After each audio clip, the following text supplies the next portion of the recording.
Kuya Gabby Eigenman ni Andy, nagbitiw ng madamdaming salita at inassure si Nanay Jacqueline na si Kuya Gabby na mismo ang gagabay sa mga ito. Lalong-lalo na ang bunsong anak ni Nanay Jacqueline na si Gwen. Sobrang lungkot. Panoorin kung hindi pa nakasubscribe, don't forget to click subscribe and hit the notification bell to keep you updated.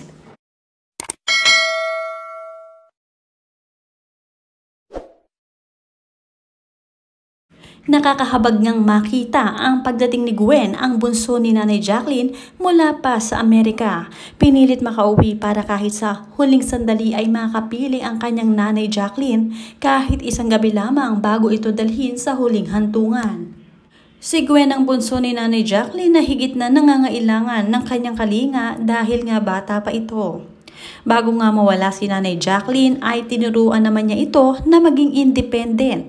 Kahit papaano at last year nga ay pinasyalan siya ni Nanay Jacqueline sa US para makabanding.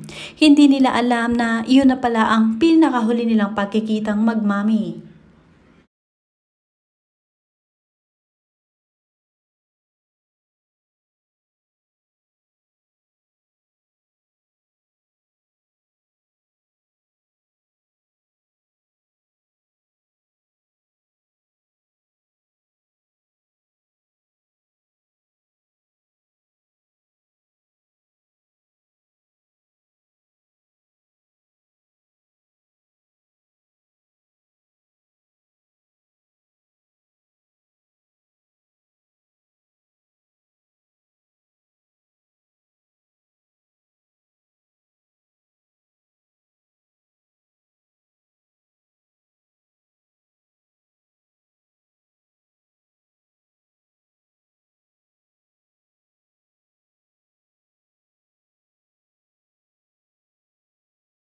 Nawala man si Nanay Jacqueline ng physical, pero her memories will remain to their heart, lalong-lalo na sa mga anak na naiwan na Andy at Gwen, pati na rin ang mga apong si Ellie, Lilo at Koa.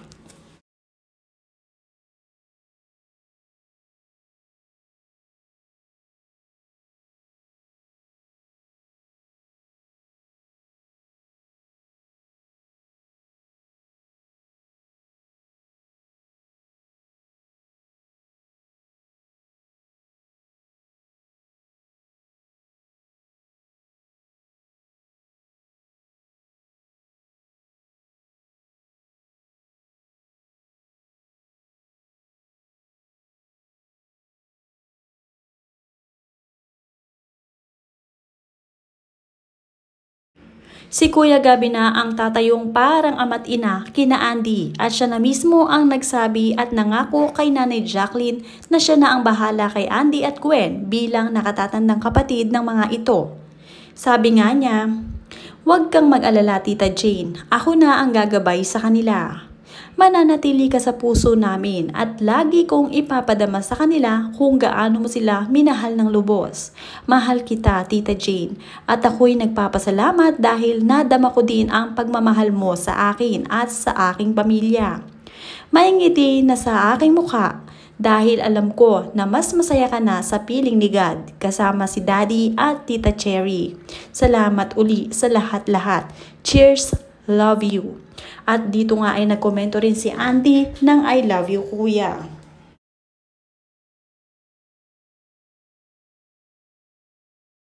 Sunod-sunod naman ang mga naging komento sa post nitong si Kuya Gabby Eigenman.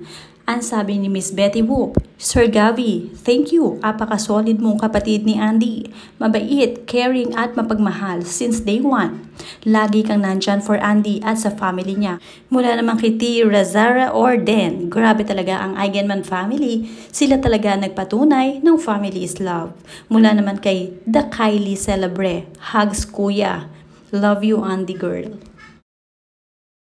Marami nga nagmamahal sa munting pamilya ni Nanay Jacqueline at lalong-lalo na sa mga naulila niya. Nariyan din si Jake Ejercito para sa kanyang anak na si Ellie, na mahal din ni Nanay Jacqueline ang kanyang unang apo. Nangangako rin si Jake na talagang tutumbasan niya ang pagmamahal ni Nanay Jacqueline para sa kanyang apong si Ellie. At paliligayahin niya ito araw-araw, susubukan niya ito kahit nalulungkot si Ellie pag naiisip ang kanyang Nanay Jacqueline. Mula naman sa kapatid ni Nanay Jacqueline at sa pamilya nito, lalong-lalo na kay Abby Asistio na laging kasama ni Nanay Jacqueline ang mahal niyang pamangkin. Sabi niya dito, one of the things I share with Ninang is her love for music. She is such a music enthusiast and would sometimes text me links to songs I should listen to or songs she would like me to learn and cover. She's one of the first to comment on my music. She really loved my song Beautiful and Maria Clara, with matching blow-by-blow critique of my performance and production quality. But she would also be the first to let me know when she disapproves of something like, "Itigil mo yang mga ganyang atake sa pagkanta. Masyadong pa-cute, hindi nakakatuwa, ha ha ha." That's how she loves and shows she cares. She could be brutally honest sometimes but just wants you to be better. I love you and will always miss you so much. Miss Jane will continue singing for you from down here.